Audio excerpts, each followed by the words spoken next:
Hello, everyone. My name is Joost Hilterman, and I'm the Program Director for the Middle East and North Africa at the International Crisis Group. And I'm very pleased to be here today and to moderate this panel on Libya, what has been happening there, and what are the challenges up ahead. The International Crisis Group, as many of you already know, is a conflict prevention organization. It's independent. We talk to all sides in conflicts, and we try to find peaceful, negotiated ways out of armed conflicts. We do so through our research in or near areas of armed conflict by talking to all the relevant actors and stakeholders. And we use our links in the capitals, in the major countries, global players and others, to press our ideas as to how to reduce the drivers of conflict. We have about 120 staff spread out throughout the world, and we work on about 55 conflicts. In relation to the subject today, I should note that we published a report very recently called Libya Turns the Page, and I would suggest that you look at that for more detail than what we can provide in 1 hour today. But we are very lucky to have with us a person who helped Libya turn the page, and another person who actually authored this page turner. So we have Stephanie Williams here. She was the Deputy Special Representative for Political Affairs for the United Nations from 2018 until 2020, and then was the acting Special Representative when Ghassan Salamé left, and was there during the very critical period that we are discussing today and that led to the positive change in Libya. She has also been a former Chargé, I can't speak French anymore, former Chargé d'Affaires at the United States Embassy in Tripoli. And she's currently co-authoring a book with Ghassan Salamé about their experiences with the UN in Libya. And so that's forthcoming and should make for very interesting reading. The other person, of course, is our own senior analyst for Libya, Claudia Gazzini. She's been with us for the last 9 years. She also, for a period of time in 2017, 2018, served as policy advisor to Ghassan Salamé, who was then the head of the UN support mission in Libya. So we're very pleased to have them. The format of the event is straightforward. There will be a half-hour back and forth between Claudia, Stephanie, and myself, sort of a limited Q&A. And then I will open the floor for a half-hour of Q&A from the floor, and you can put your questions into the Q&A function. And then we will see that, and we will read out your questions. So please, and you can do that from whenever you feel. You don't have to wait until the Q&A session to start typing in your questions. But when you do so, please add your name and affiliation, because that's not always clear from your identifying name on the Zoom call. Finally, I should say that this session is being recorded and being live streamed on YouTube. So, so that's it. And so without further ado, I would like to start and address my first question to Stephanie Williams. And it's a very general opening question. Stephanie, how did we get where we are now? Because what we're seeing is really quite a dramatic change from where we were a year ago. A year ago, we were still in active fighting in Libya. There was an offensive against the capital, Tripoli. The Libyans certainly were at odds. The people were dying. But now a year later, and a year is really not a long time, we are with an interim unity government looking towards elections later this year, and a ceasefire that has held with a dividing line that is sort of in the middle of the country. All of that is rather surprising. How did it come to be? So good afternoon, Joost, and I'm really thrilled to be here with Crisis Group and with my my friend and someone whose work I've admired and who taught me a lot about Libya, and that's Claudia. And I thought this recent report that Claudia wrote was right on target. So look, in writing the book with Ghassan, I've been obviously pouring over, everything that we wrote and said over the last, 3.5 years. And I was looking at my Security Council briefing almost 1 year ago today. I delivered it in sort of late May of 2020. And you're absolutely right. Things still looked quite bleak then. And in fact, I told the members of the Security Council that I thought Libya might be slipping away from us because of the continuing levels of violence and the fact that Tripoli was being bombarded. Al Khadra hospital had been hit 4 times during that particular reporting period. That was the hospital, one of the primary hospitals to treat COVID patients in Libya. So we were dealing with COVID and conflict and human rights abuses. And this was even before, sort of the mass graves were discovered in Tarhuna. So yes, if you reflect back on the last year, we have come a long way.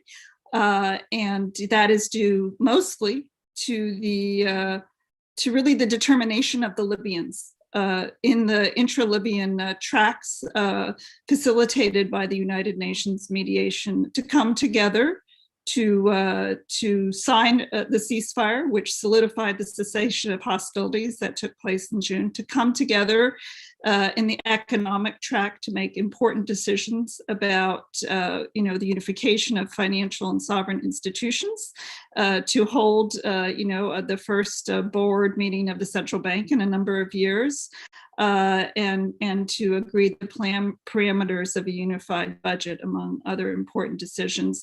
Oil has resumed. Oil production has resumed again. In fact, production is increasing. That is very good. But on the political as well, the political actors came together. We saw the meetings in Tunis and Geneva. And one of the most important developments, of course, has been the maintenance of this international architecture, this diplomatic lattice under the parameters of the Berlin process. And so I was really pleased to see again today the announcement out of Berlin that there will be a follow-up conference, a ministerial, to be held, I believe now it's June 23rd, to sustain the momentum and to really because there are, the situation remains fragile and there are a number of challenges. And so which I'm sure we're going to get into. So I'll stop there.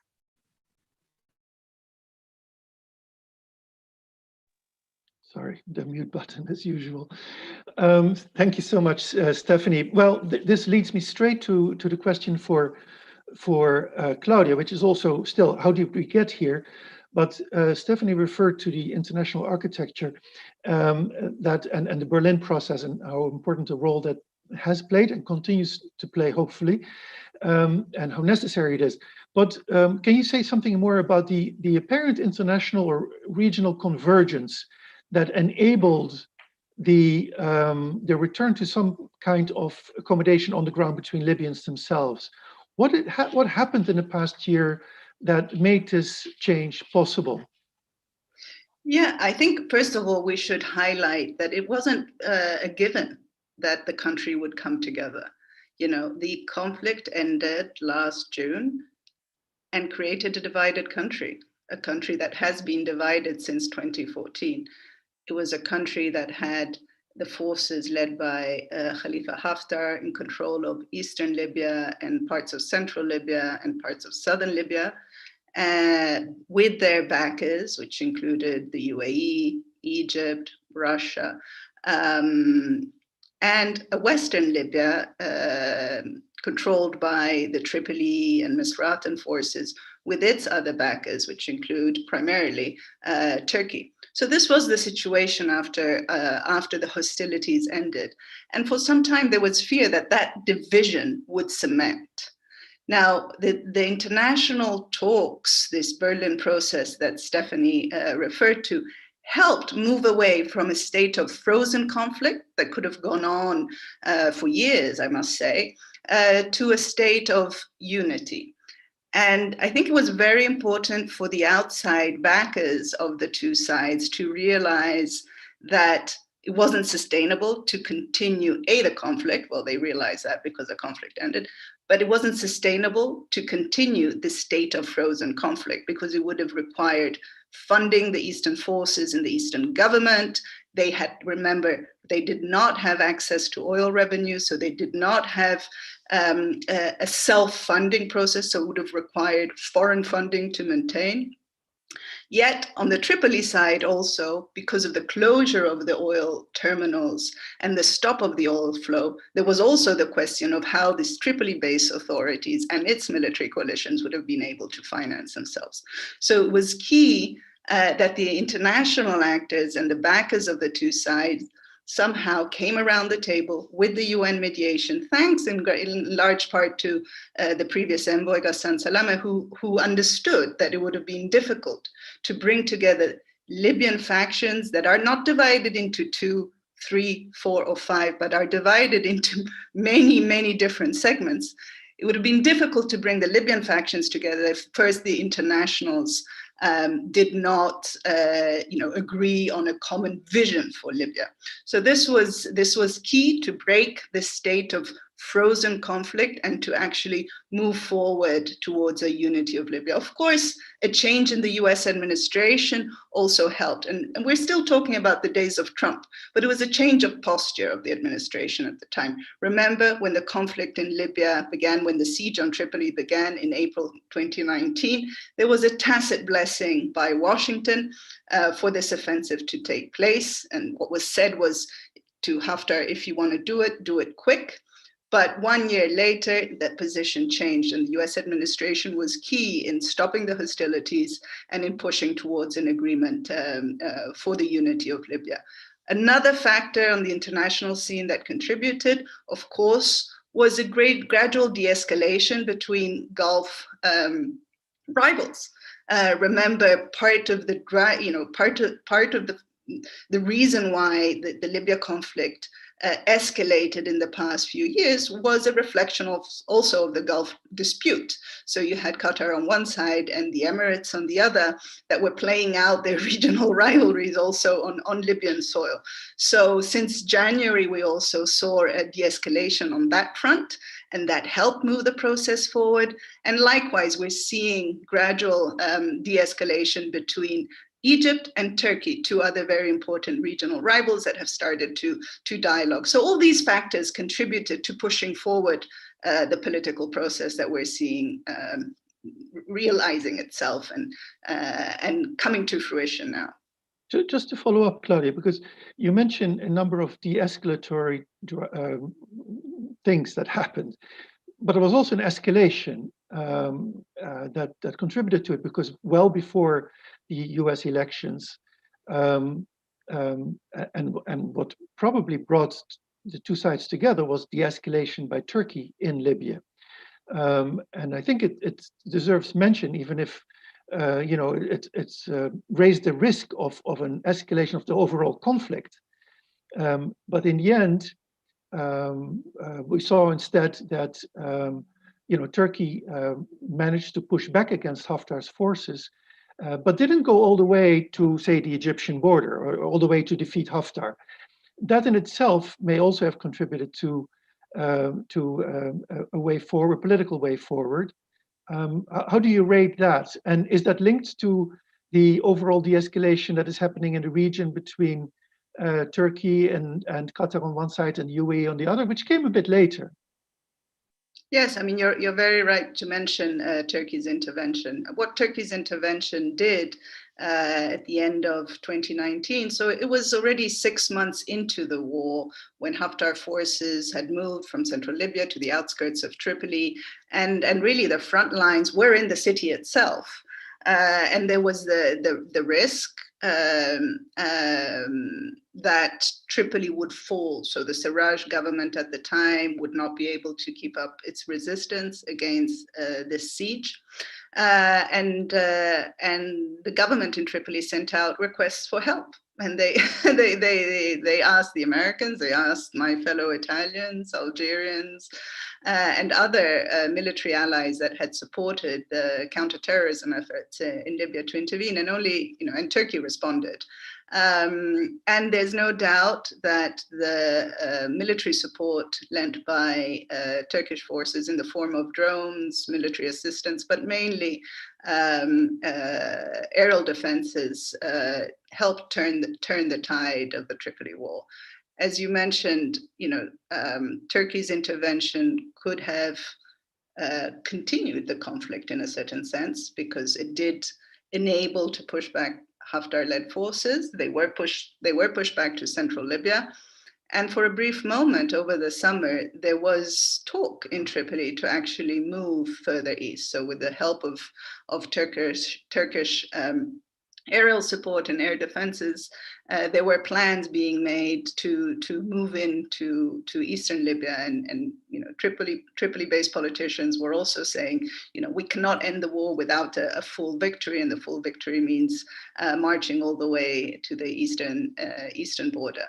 But fortunately, that did not happen, in part thanks to US diplomacy. And so and Turkey was also in a moment in which it was isolated internationally in the region. It faced these Arab rivals that were very much opposed to what was perceived as sort of a Turkish expansionist policy in the region. And at a certain point, sort of agreed to stop. It had made its point. And the point was, we do not want to see an encroaching Emirati Egyptian influence all across North Africa. It had showed that its military power could be delivered on the other side of the Mediterranean and help stop an offensive. And then therefore use this opportunity to open channels of communication. Again, thanks also to the support of US diplomats. So Turkey essentially used this military victory, but for them it was also a moral victory, to say that Turkey helped prevent the collapse of Tripoli in order to open up negotiations. And on the other side, there was also a recognition that this was a new reality in Libya that you had to contend with, and there was no use in continuing a war when there was another military backer, Turkey, that was there on the ground, and therefore this chimera of a military victory in Tripoli would no longer be possible. Thanks, Stephanie. Give us an inside-out view. You're sitting there in Libya, in Tunisia, talking to Libyans every day as part of your job, trying to bring people together. And for a long time, it doesn't work. Year after year, you were there 3 years or so. It must be extremely frustrating. And then suddenly, the international situation, the regional situation seems to shift. And suddenly the military commanders are talking to each other, across the lines, talking to each other. How did you experience that exactly? How does that work? When you're sitting there as the United Nations trying to mediate, and suddenly, how do the attitudes of the Libyan actors change in response to these international developments? And how does that translate then into changes on the ground, politically, diplomatically, militarily, maybe also economically? So the process that we initially constructed, going back before the attack on Tripoli in April of 2019, was an inside-out process where the focus was, in fact, going to be on the Libyans themselves. That, of course, was preempted by the attack on Tripoli. Now, you don't want to overemphasize the international and regional role, because what essentially happened over the last year, and particularly between, I would say, October and continuing to today, is the Libyans coming together under this international, this regional umbrella, which is important. So we knew And oftentimes we had to explain this and re-explain this in many capitals that we visited, that you could not have a Libyan process that was confined to two individuals. So we had the sort of Siraj, Haftar, duopoly, or the quartet of Siraj, Haftar, Aguila, and Mishri, that was not going to really produce a comprehensive solution to the Libyan crisis. So we started, with this, this core belief that what was needed was a fully inclusive process. And that's what we built around the political dialogue that took place in Tunis, where we didn't rely on the two assemblies, we didn't rely on the two gentlemen. We literally opened up the tent, particularly bringing in more ethnic constituencies, women, civil society, tribal, with geographic participation, representation. So that was key. Now, the political process was greatly enabled and given a boost by the military actors coming together. So that was your 5+5. And here again, this was a Libyan decision. This was a Libyan decision that was enabled by the calm on the ground, which boosted their trust and confidence in each other. But so you have this irony, this dynamic of foreign intervention with the reliance on foreign assistance propelled Haftar to try and achieve his long-term ambitions to take control of the capital. But at the same time, that foreign interference led to the invitation to Turkey coming in, which then it brought this halt to the conflict. But at the same time, because there was so much intervention, the Libyans did feel that they were losing control of their country. They felt this enormous loss of sovereignty. And so it was the Libyan participants, the 5+5, the members of the Joint Military Commission, who asked for the meeting in Geneva. And here I have to say we were rather helped by Egypt. The month before, at the end of September, they held a sort of mini 5+5 with some representatives from both sides in the city of Hurghada. That was a nice warm-up session for what took place in Geneva and the signing of the ceasefire, where this was a Libyan product that we helped them with, but it had all of their imprimatur.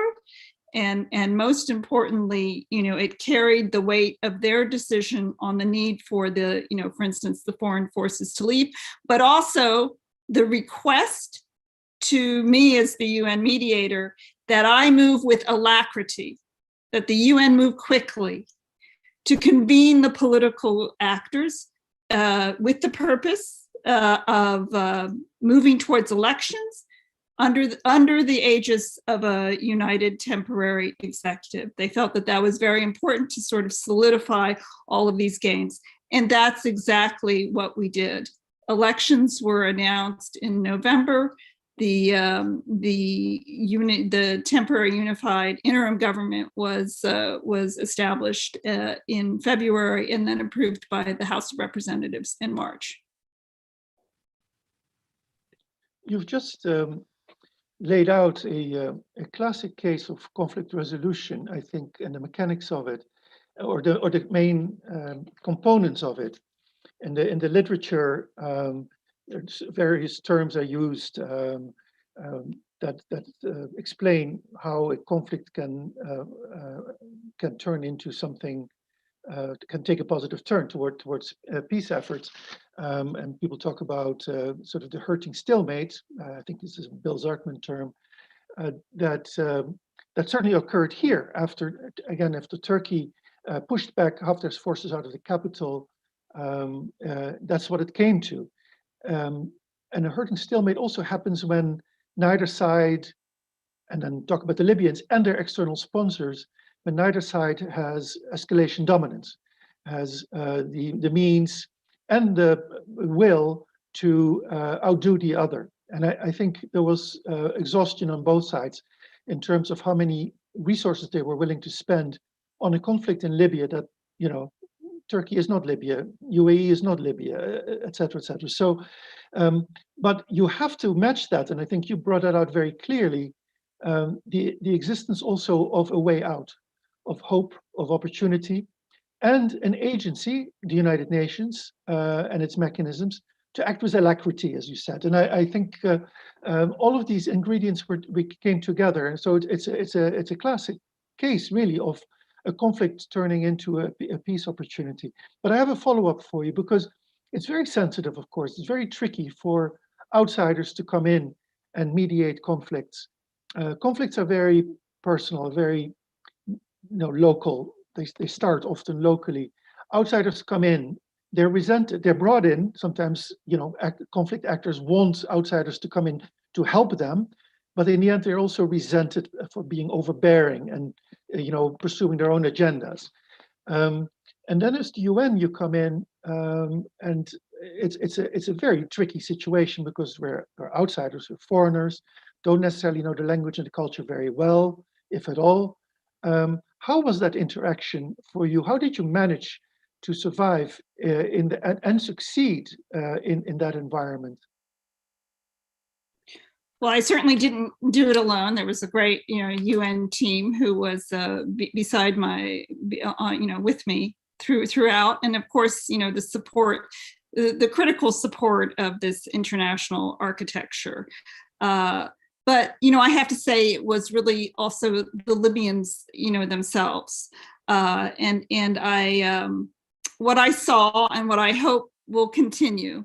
And I think this is very important as we look at the challenges ahead, and particularly the need to reach the elections, which what I saw on all three tracks was this desire to put the common good above personal interests, above party interests, above parochial interests.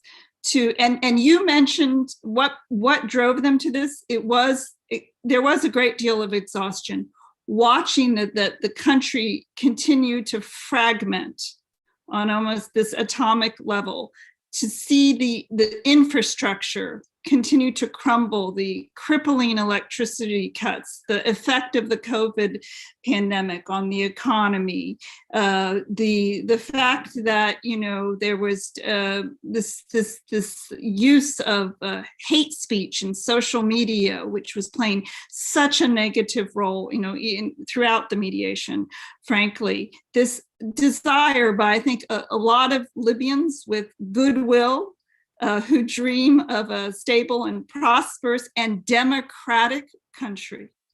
They came together, and that's really that's the kind of momentum and the goodwill that needs to be maintained going forward. So, we were there to facilitate and to certainly offer our suggestions, our recommendations on how to bridge. There were understandable, and there still are understandable gaps, because these are critically important national decisions that they are taking. And in this, I think the transparency in the process is also very important. It's something we started to implement. We implemented in Tunis with greater effect in Geneva. And I was really pleased to see that the LPDF session that was held virtually a couple of days ago was fully, broadcast live to the Libyan public. This is exactly, and by the way, it's not just good for Libya, it's good for the region, for these kinds of national discussions to be held so transparently. Thanks, Stephanie. You referenced to the LPDF, the Libyan Political Dialogue Forum.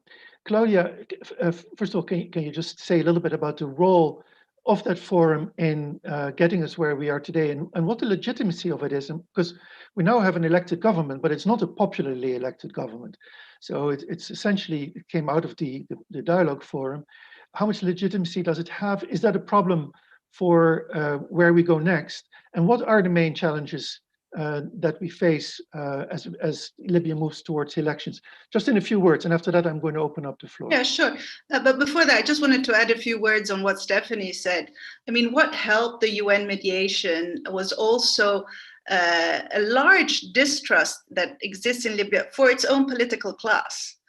Because many Libyans, are very wary of those members of parliament that have been in power for many years, for stakeholders who have been in seats of power endlessly. And so there's more popular support for the UN and for UN mediation, because many people feel that they're not going to get a solution just by trusting their political class. And this brings me to your question on the Libyan Political Dialogue Forum. It, of course, has its critics. This forum is a group of 74 representatives of Libya's various factions. 13 of these are members of the parliament.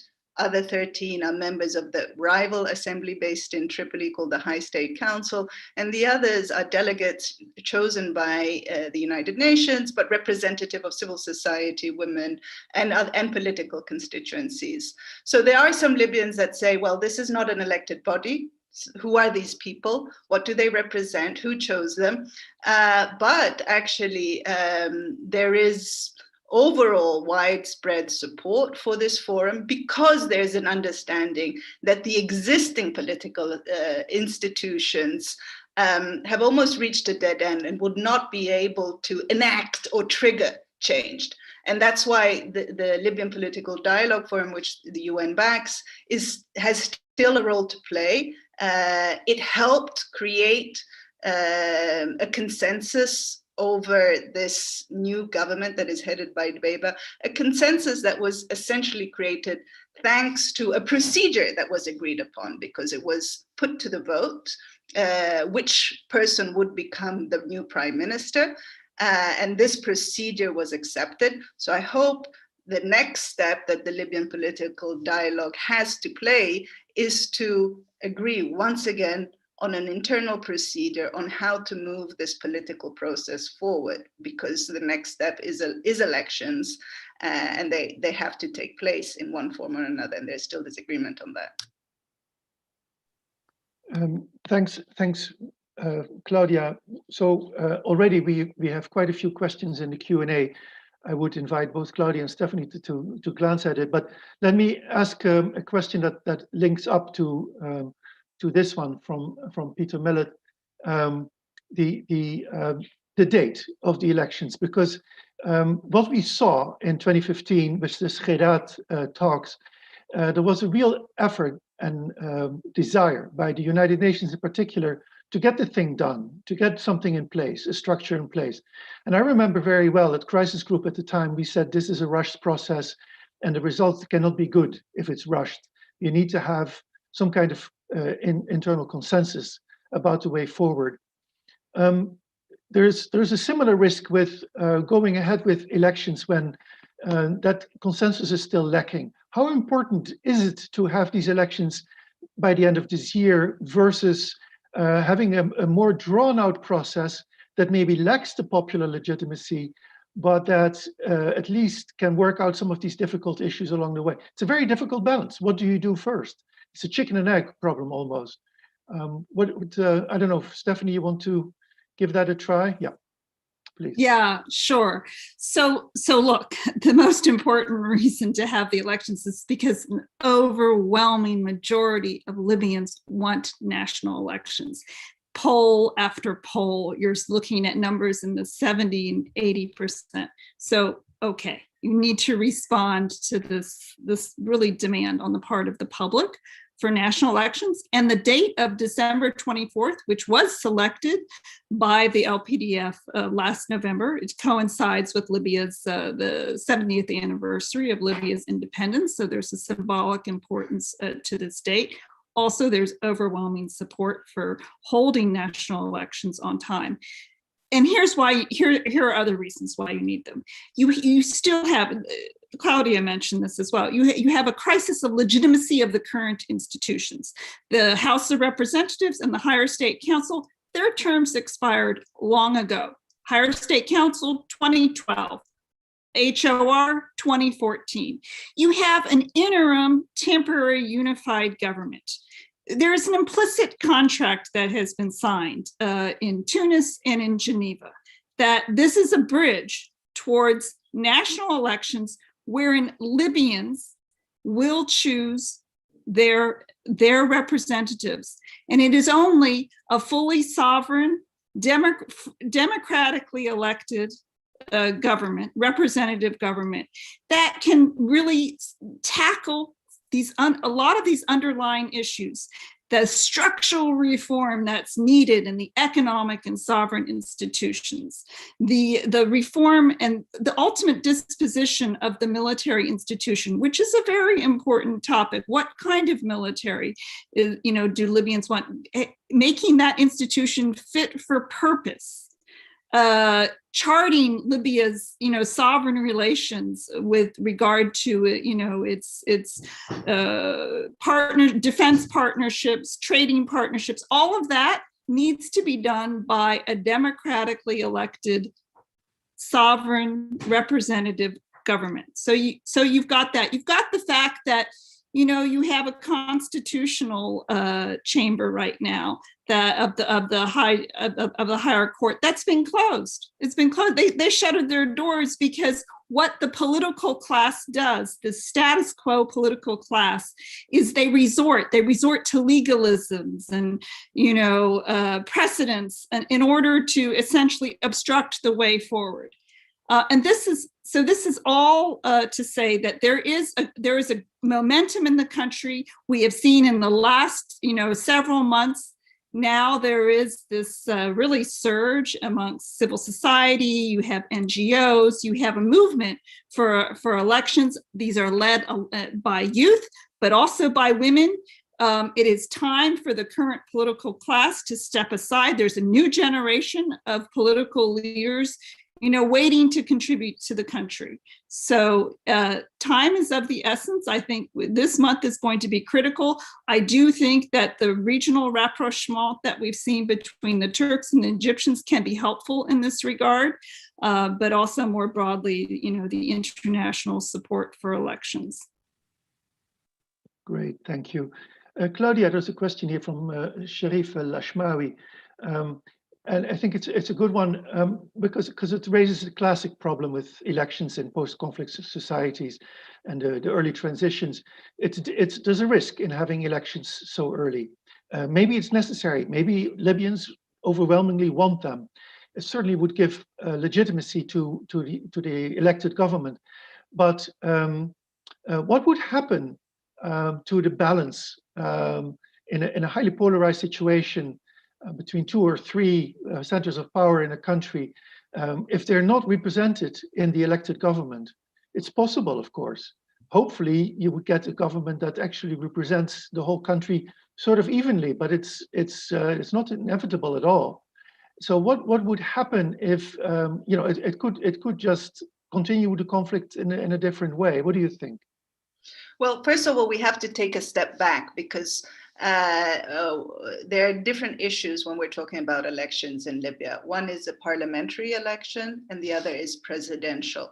Now, the debate is wide open. And as you know, Joost and Stephanie knows very well, it's a very polarized debate in Libya. There are those that think that there should only be parliamentary elections. And they think that this is a safeguard for future polarization. The idea is let there be a parliament elects representatives from all around the country, and therefore let them choose the next prime minister. This will safeguard and create a kind of power sharing and regional representation in the next government. And then there are those who say we ought to also have a presidential election, right? Arguing that actually a presidential model in Libya is much better, where you have clear powers in the hands of one person, directly elected by the people. I think the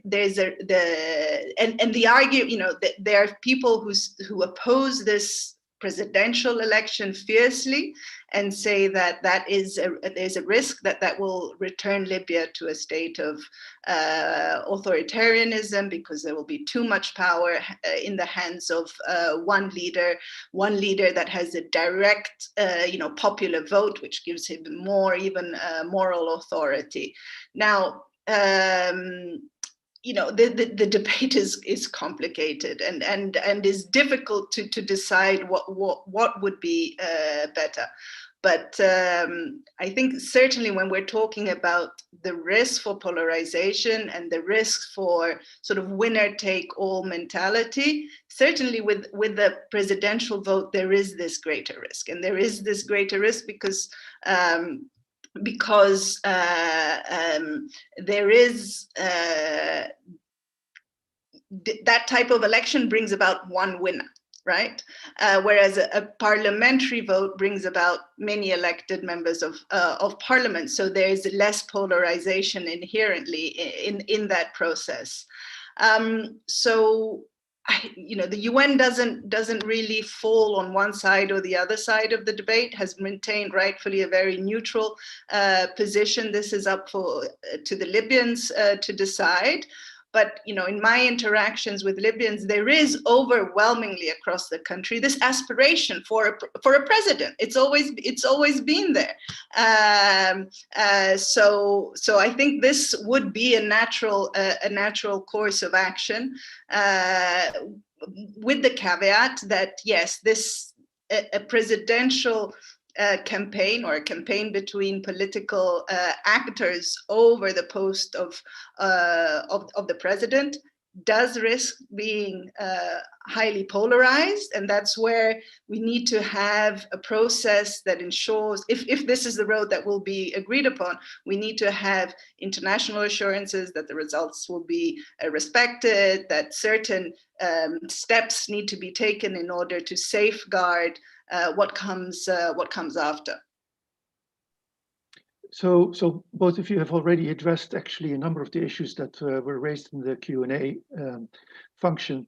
But one we haven't addressed yet, and it has two parts to it. It has to do with the elections as well. But we continue to see a lot of insecurity in the country, and there are not really two military sides. There are both sides are divided into militias to some extent, with their own agendas and priorities and ambitions. So how would that work with elections in particular? And then there's foreign forces still, be they private security contractors or other groups brought in by the external sponsors. They still need to leave, but will they leave in time for the elections? What would happen if they're still there? How do you see that? Stephanie, you want to give that one a go? Sure. Well, I mean, the good thing is that there is now, a functioning joint military commission that now has its headquarters in the city of Sirte in central Libya. There have been a number of meetings. There is a lot of interaction between the Joint Military Commission and the International Security Working Group, which comes under the Berlin process. And within the ceasefire agreement, and then you have sort of the sub-agreements or the subcommittees that have been set up under the 5+5, you have ways to tackle all of this. Again, I mean, the whole sort of security architecture, security sector reform, DDR, is not something, that is going to be accomplished in the next 6 months. So that's, simply, unrealistic. This is a years-long, almost generational project, which is going to require a big lift by the elected government, as well as assistance, from the international community. But the 5+5, can be helpful in terms of the intersection with the Ministry of Interior for electoral security. It's something that, even going back, I mean, when I joined the United Nations in 2018, there's an ongoing process working with the Higher National Elections Commission, working with the Ministry of Interior, working with various military actors on what electoral security, needs to look at. I do not think that this should be an obstacle for elections. And I can see that people are sort of using it now, brandishing it. But I do think that we can press ahead, that, through the 5+5 architecture, through the now unified Ministry of Interior, and that's very important. There's going to have to be a lot of focused work on this and focused international diplomacy. The call for the mercenaries to depart remains as legitimate today as it was on October 23rd. I think it is just a real stain, that these countries have not done the needful, have not, respected the Libyan request to depart their country. I think that's also something that this upcoming foreign ministerial in Berlin, can start to address. There's also, I understand Libya is going to be on the agenda of the summit between President Biden and President Putin on June 14th in Geneva. So this needs to be, seriously tackled, not only for Libya's internal security, but as we've seen, because there's an impact on regional security and certainly security in the Sahel. Thank you. Claudia, a question from Paul Raymond of Agence France Presse. Now that the fighting is over, he says, what do the sides' respective backers, UAE, Turkey, Russia, etc., want to gain from the peace, and will they continue to interfere in ways that will harm Libya's future? Very good question. I mean, all these countries want the political process to move forward, but they do have their sort of conditions that are informed by their posture over the years. They want the political process to move forward because many of these, Turkey, Egypt next door, Russia to a certain extent, want to do business with Libya. They want to have Libya as a solid working country that they can sell to, bring projects. And they need a functioning country to do that. And they know that the dysfunction of Libya of the past 10 years is not good for business. Okay, but their conditions differ, of course. For the Haftar backing countries, a red line still seems to be the conservation of that army, the Libyan National Army that General Haftar heads, as a skeleton for Libya's future security infrastructure. And at the moment, they do not want to touch this status quo. So they're willing to support, it seems to me, a political process, in so long as, for the time being, this skeleton security force is not dismantled or touched or put at risk in any way. So they want guarantees that funding towards this military will continue.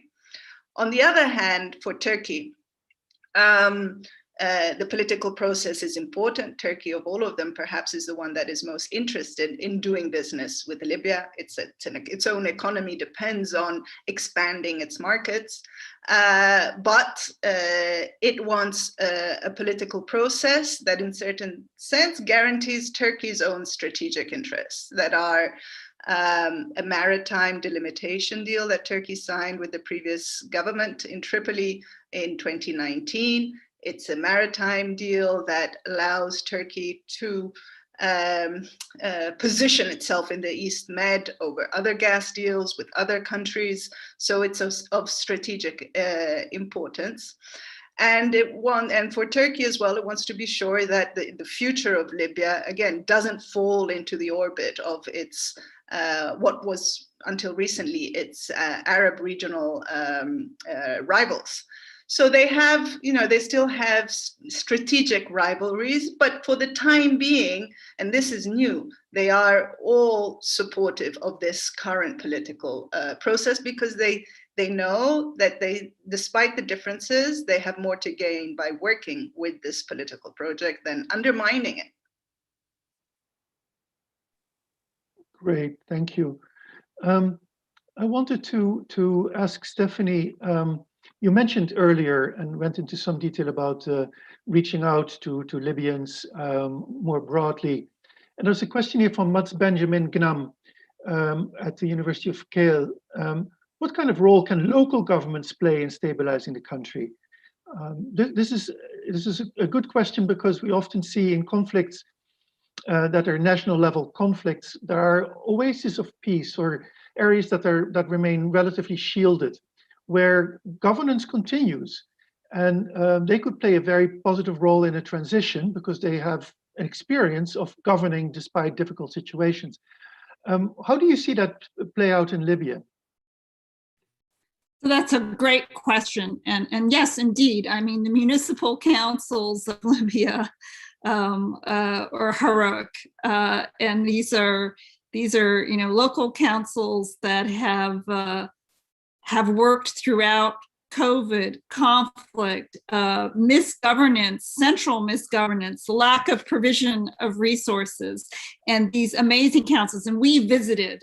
When we would, go around Libya, our first stop would be at the local municipal council to meet with the mayor, members of the council, and then often the mayors and the council would invite in, civil society, NGOs, other groups, and we always ask to see women, of course, and they, have the pulse. So they are really important, which is why I set up this sub-track for the political dialogue forum. So in advance of the Tunis meeting, I had 3 sub-tracks. We had the women's sub-track, youth sub-track, and the municipal council sub-track. And, for each sub-track, we had rapporteurs. So we spoke to almost all of the municipal councils across Libya. And we had to do this via Zoom because of the COVID conflict, but we took their input, and that was fed directly into the LPDF participants as they gathered in Tunis. And indeed, I mean, this call for implementation of existing laws, like the existing legislation, law 59 for decentralization, because there is this fear of over centralization, whether through a figure of one personality or this just grip of the government in Tripoli on the resources. But here's another reason I think why the municipal councils in Libya are so critical, because guess what? Throughout COVID, throughout conflict, we had municipal council elections happening in Libya. Were they at the level of participation that everyone was satisfied with? No, we would like to have seen more and more. But these municipal council elections were organized, they were held. The Central Municipal Council Election Commission is an amazing group of people. They're quiet, unsung heroes who do this, day and night.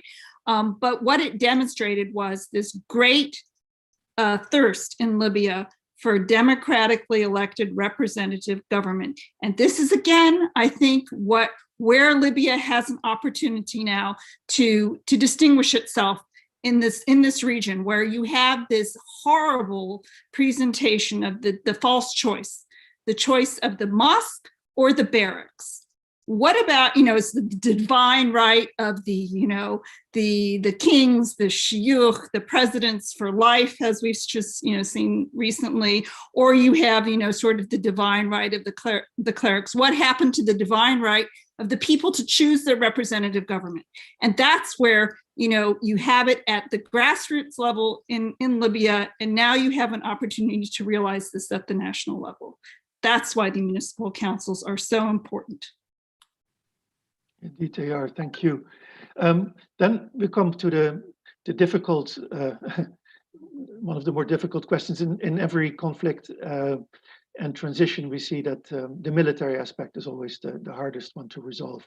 How to unify the military, and I know that's not going to happen in the coming year, of course, before elections, but But in the case of Libya in particular is the question of Haftar's large shadow, because he may have ambitions to run for president if there are presidential elections. He may not agree to having the presidential council be the supreme commander of the armed forces. He has had his ambitions. What kind of role is conceivable for him in a situation where you're going to have elections sometime in the not too distant future, hopefully? Claudia, what's your thinking on this? Well, again, the criteria for who can run in these elections is another big topic of debate in the Libyan Political Dialogue Forum. It sees Libyans very divided between those who say that any Libyan should be allowed to run for a position in these elections, and others who would like to impose restrictions. And one of the proposed restrictions is, of course, whether you're a military or not. So we'll have to see at the end of the day who will run and who can run. Certainly, we always, I mean, there's a general very strong anti-Haftar narrative in Libya, especially in Tripoli, because they see people who lived in Tripoli who were under siege by Haftar forces see him as the cause of these 3,000 or more deaths, destruction of the city, a futile war from their point of view. But we often forget, and they often forget, that for other people in eastern Libya, Haftar still remains, the person who did launch this dignity operation that did help, from their point of view, eradicate jihadists from that area, that did eradicate radical Islamist group from Benghazi, and did prevent this eastern city, which is Libya's eastern city, from falling under their rule, and another city in Derna. So for other Libyans, he remains a hero. Okay, so what Haftar's whether Haftar will be allowed to run for elections or not is up to the Libyan political delegates to decide. But whether he can actually take on a political position will be for the electorate to decide at the end of the day. And we'll have to see what the majority of the population feels like. I feel that for Libya to turn a page, and our report is Libya Turns a Page, we don't need the controversial people of the past to polarize even more the discourse. This is to turn the page. You also need to have a fresh start, and you can't have a fresh start if you have controversial actors that are not accepted so fiercely by one part of the population making a claim. So it's time, I think, to make room for others. But since we're on this topic, just one last note that I would like to recall. In our report, we highlight one crucial challenge, which is the question of who is supposed to be considered the top authority, the top civilian authority overseeing unification of the military and the appointments of new military, the top military positions. And at the moment, there's still some controversy over this, because the UN-backed process envisages the Presidential Council, these three men, as the supreme commander of the Libyan armed forces. But this has not been fully and legally ratified and recognized by the parliament. So I think a first step in order to ensure that we're not going to have further controversies over the military and the military unification in Libya would be to address this issue and to ensure that what is implicitly implied by the roadmap is made explicit. Okay, the hour has flown by, and we have only 1 minute left. I would like to ask Stephanie to give some final observations before we close. So I think we continue to be at a moment of opportunity in Libya. It's fragile. There are many challenges ahead. I think at the international level, you have now, as we reflect 2019, which for Libya was the year of international disorder, you now have, a sort of restoration of international order, and you certainly have renewed leadership from the United States, and that's very important. And we've seen the United States lead on Libya, and that they need to continue to do that. I think this follow-up meeting, this ministerial on June 23rd of the Berlin process is going to be very important. And it's important that the Libyans see the international community coming together to reiterate support for the elections and continuing stabilization of Libya. For Libyans themselves, there have been important steps on national reconciliation. And most recently, we saw the Presidency Council launch this just yesterday. That needs to be sustained. There are a number of issues related to this file which need to be tackled. And you've seen the Presidency Council and ministers reaching out to populations like in southern Libya who have been neglected for many years. That has to be sustained. And above all of the key Libyan actors in the three tracks in this process need to put the common good above their own personal and parochial interests. That's what has, moved the Libyan tracks to where they are, and that needs to be continued going forward. Thank you, Stephanie, and thank you both for spending an hour enlightening our audience. I certainly found the discussion fascinating. I want to wish you luck, Stephanie, in finishing your book with Ghassan on the process. I look forward to reading it. Thank you, Claudia, also, of course, always for your insights. And thank you to our guests for attending. And I have to apologize if we didn't get to all of your questions. It was not possible. I tried to group them by theme. But in any case, this is an ongoing conversation, and there will be opportunities in the future. I think the link to our recent report, Libya Turns the Page, is in the Q&A. And I have nothing else to say except enjoy the rest of your day, and may the peace process in Libya have a very good conclusion. So thank you, and till the next occasion. Bye-bye. Thank you, Joost. Thank you, Stephanie. Thanks, Joost.